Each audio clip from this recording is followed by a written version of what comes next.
Right, right. I'm really digging the artwork. I mean, the artwork. Who's doing the art? It's Azzarello, who's one of my Kubert. Oh, Andy Kubert is one of my favorite artists. He actually, I first saw him. My first introduction to him was he did Son of Batman, which is a Grant Morrison Son of Batman, which is any Batman fan would know was the introduction of Damian Wayne. When you actually have he actually illustrates the issue where it's he actually Bruce Wayne and Damian Wayne meet for the first time, and it's that epic scene where he's like. He's hella like, he's such a little punk ass, and he's like, I thought you'd be taller. And you're like, shut up, Damian, like, shut up. They have a couple pretty down and dirty skirmishes when he first meets him, and then he actually beats him. He almost kills Dick at one point, right? Right. No, that was Tim Drake. That was Tim Drake. That was Tim Drake. The current Robin, he almost kills, and Batman. That was poignant. That was a real poignant thing. Yeah, and there was a thing where there was a great scene where Batman chastises him and says, "You disappoint your sensei with this loss of composure." Right. Which he did. I mean, he like totally lost and it. when he did that, the kid was like, Right. And finally, he backed down. That was a great moment. Right. Well, I mean, like that was a pretty good moment. And, like that was a good series. Yeah. But I like that about Andy Kubert. You know what he did in that series too? Is like that Batman I noticed had the blue cowl. He had the gray and the blue. Yes. Which I love. It was like the the gray and the blue, which is when I was a kid, I remember there was a coloring book that my mom bought me, and I found it in my mom's garage a couple years ago. I should have kept it. I got to find it. But it was that Batman. Yeah. You know what I'm saying? And I was like, I just remember reading that. Oh, like I probably read that 150 times when I was a kid. Yeah, that was a great uniform. It's also my favorite uniform to wear in Arkham City. Is to wear the blue and the gray cowl and just dump on people. It's one of my favorite things to do. So DK3, it's badass. Please check it out. Please pick it up. And if you have the Jim Lee variant, it's worth $500. Yeah, so I myself got the Klaus Janson. It was only $25. So. You paid $25. That's sick though. For this it's shit. good. It's good. I like it. Yeah, it's this is also a recreation from the first. I don't believe this goes down in this particular show. I can't think it is. Right. I can't think it's going to. From there, we move on to. Do we go to Batman Robin Eternal? Do you want to talk about Robin War? Let's talk about Robin War. Let's talk about Robin War. We're very excited about Robin War. I'm pretty excited. It's a Robin War. There's every Robin is in this, and they've all kind of got this problem. There's Robins all over Gotham City. There's this Robin movement. Young people becoming Robin. I was just going to say, please explain it. Do enlighten me. What's going on with the Robin movement, Matt? War, well, I just read it, so it's fresh in my mind. Well, I mean, I guess the whole idea is I really need to read We Are Robin. I've kind of been trade waiting that one. Yeah, I have not. Honestly, now that I read this series, like I really want to go back and read those issues. There's a lot of references to it. There's a lot of little. But essentially, in a nutshell, the idea is that in the absence of Batman, in the absence of Robin, the kids in Gotham City have decided to portray they're like they want to take on the symbol of Robin, and they want to start doing good things. Yes. So there's like a horde of the kids and young kids in Gotham who just like living in. Gotham is not a pretty place to grow up in. You know what I'm saying? It's like picture like the worst parts of New York, Chicago, all those places, the most poverty-stricken places. That's what it is. It's an amalgam of the worst parts of each city, and it's also one of the most central aspects of Gotham is the fact that it is rife with corruption.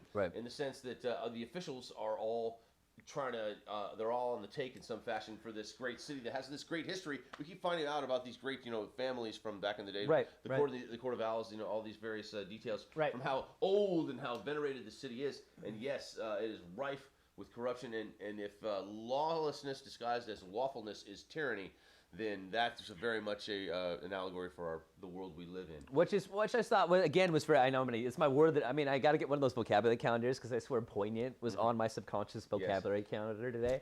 But it was very poignant because I love what's going on with these issues because it's very what's the word I'm looking for?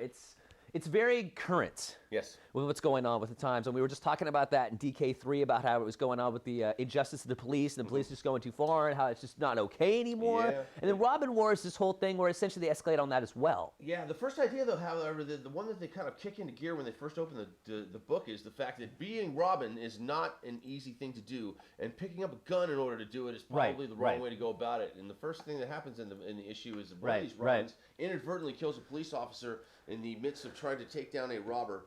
gunfight breaks out, and she ends up shooting the both of them. But yeah, without getting into too much detail, like that kind of sets up. I mean, that's only kind of what sets it up. Yeah, that's not a spoiler. That's the opening of the book. That's the opening of the book, and that's just kind of what sets off a crescendo of like it's just kind of a series of dominoes. Robins. Anybody wearing Robin paraphernalia is subject to arrest. Right, and it's very reminiscent of kind of a 1984 kind of Orwellian type thing, where society, where it's like a crackdown. It reminded me of some of the things we've seen happening in third world, Middle Eastern countries. Right. The Arab Spring, the Iranian crackdown on dissent during the what they call the rigged elections when they protested. Right. You know, that's what you do is if you want control, is you crack down and violently on the faction that's giving you problems, and you beat them into submission. And that looks like that's what's happening here.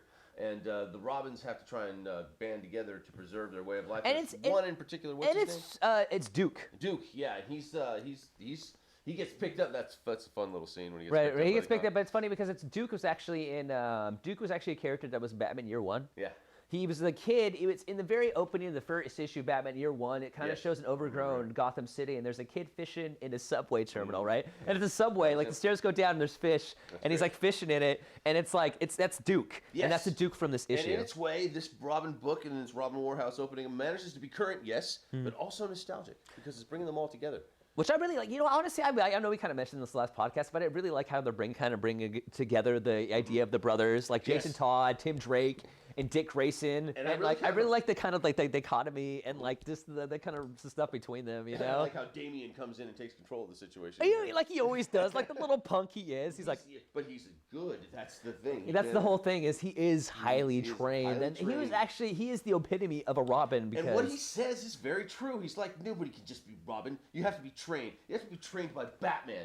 It's like a strict set of standards. You don't just get to go around calling yourself Robin, put on the R, and then you're him. It doesn't work that way. That's his beat. But what I did pick up, it's legit. It is legit. And what I picked up with the undertones of this issue is what I picked up. It was essentially an idea of they need a kind of the idea where these superheroes need to start taking responsibility. You know what I'm saying? There needs to start being accountability. Yeah, because the bureaucracy's not going to protect them. Obviously. So the whole thing is like this Robin is it's just kind of that idea that they need to start taking like that's why the Batman is sanctioned. The Jim Gordon Batman is sanctioned by the Gotham City Police. Yes. They want everything by the book. They want it to be legit. Yeah. And like, but Batman doesn't do all that well trying to go in against Damien. It's kind of funny. No, he kind of fails miserably. Fails miserably. And it's kind of just interesting, but like the Robin War is kind of an interesting point, but like the overall idea, and it's been kind of just been, I mean, that's not really a spoiler because it's kind of been splashed all over the publications. And if you've read a comic book, you've seen the previews of the publication is that the Court of Owls are involved, and they're the woman that's kind of pushing all this legislation is wanting to in. That's the whole thing. And that's the whole thing. And like the Court of Owls, I'm not quite sure I'm not quite sure what her name. She looks a lot like an actress. I was trying to figure out who they were trying to make her look like when I first saw the. I want to say it's the actress that was in Inglourious Bastards. It was the wife who's in. Maybe not. Do you think it's maybe the actress from Guardians of the Galaxy who played? Could be Zoe Saldana. Yes. I don't know. She's got this curly hair thing going on. I was thinking more like Halle Berry for a second there. Oh yeah. Maybe yeah. But Halle may not look like that anymore. At any rate, she looks pretty good, and she wants her mask. Right. And so she's essentially stirring the pot with this Robin War. We still don't quite know what's going on with the Court of Owls and like why they really want to come together. Yeah, essentially all the Robins coming together, and Dick Grayson too. Dick Grayson too. There's a lot of spoilers. I mean, we actually put it on the page a couple of days ago. The idea I posted on the page a couple of days ago about the rumor that Nightwing's coming back, which I'm excited about because honestly, I'm a huge Nightwing fanboy. Yes. Oh yeah. I love me some Nightwing. He loves him some Nightwing. Nightwing's a great character. I like me some Nightwing too. He's a great character. I would like to see a representation of him on film. I wish they would do it. I thought that when they did that Joseph Gordon-Levitt ending in Dark Knight Rises.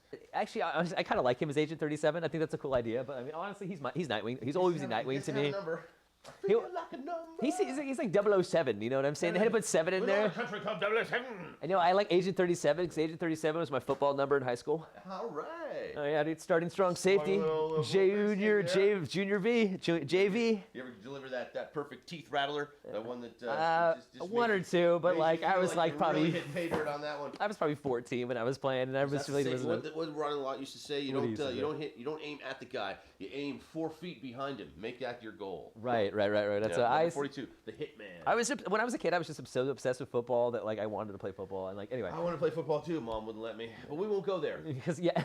Here we are. Here we are, Batman and Robin. Batman and Robin, Eternal.